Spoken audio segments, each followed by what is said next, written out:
Vote বাজার 176 219 21 22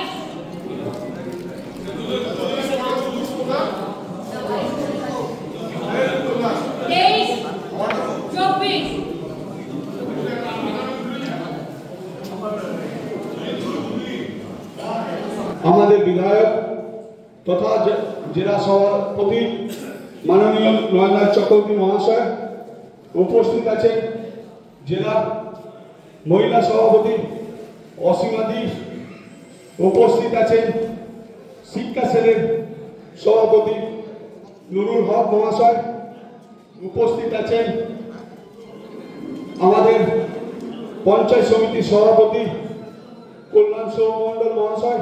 আমরা সবাই জানি যে আমাদের মাননীয় মুখ্যমন্ত্রী যে আদেশ দিয়েছেন যে আগামী যে বিধানসভা তার প্রস্তুতির জন্য যা নিয়ম শৃঙ্খলাকে রেখে পড়ে তার সাথে সাথে সংশোধন করার যে চিন্তাগুলোকে যে 12ই নভেম্বর থেকে এবং সময়টা দিয়েছে তার মধ্যে যা নতুন প্রজন্ম যারা, কিন্তু তাতে কোনো চিন্তার কারণ নেই, কারণ এই বিধানসভাটার নাম পাণ্ডবেশ্বর বিধানসভা। কারণ আমি দেখেছি যারা আমাদের দলের ক্যাডার আছে, যারা আমাদের দলের সাধারণ কর্মী আছে, তারা লড়াইটা আমাকে শতদীপকে সুজিতকে দেখে করে না, লড়াইটা মমতা বন্দ্যোপাধ্যায়কে দেখে করে।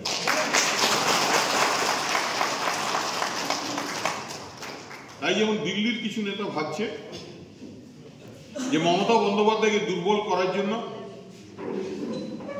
আরো সাংঘাতিকভাবে 2026-এ মাঠে নামতে হবে এবং লড়াই করতে হবে, মমতা বন্দ্যোপাধ্যায়কে পর্যদুস্ত করতে হবে, তেমনি তারাই আবার ভাবছে কিছু কিছু লোক, তারা কিছু কিছু জায়গায় সংঘবদ্ধ হওয়ার চেষ্টা করছে দলকে বিপদে ফেলার জন্য। কিছু মানুষ আছে সারা বছর তৃণমূলের সঙ্গে থাকবে, গায়ে তৃণমূল কংগ্রেসের জামা পরে থাকবে, নিজে ডিউটি করবো না, আর মুখে বড় বড় বুলি আর ফেসবুকে বড় বড় লেখা।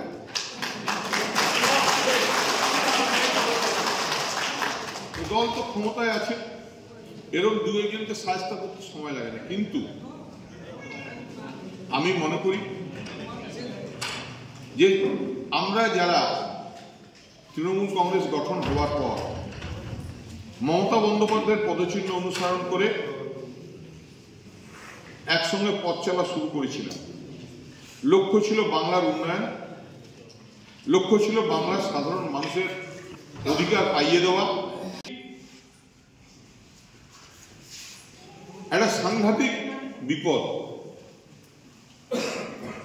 এরা মানুষকে কিভাবে বিভাজন করব, এদের নাই নৈতিকতা, নাই আদর্শবাদ, নাই মানবিকতা, শুধু লক্ষ্য গদি, শুধু লক্ষ্য মানুষের বিভাজন, শুধু লক্ষ্য ভোট।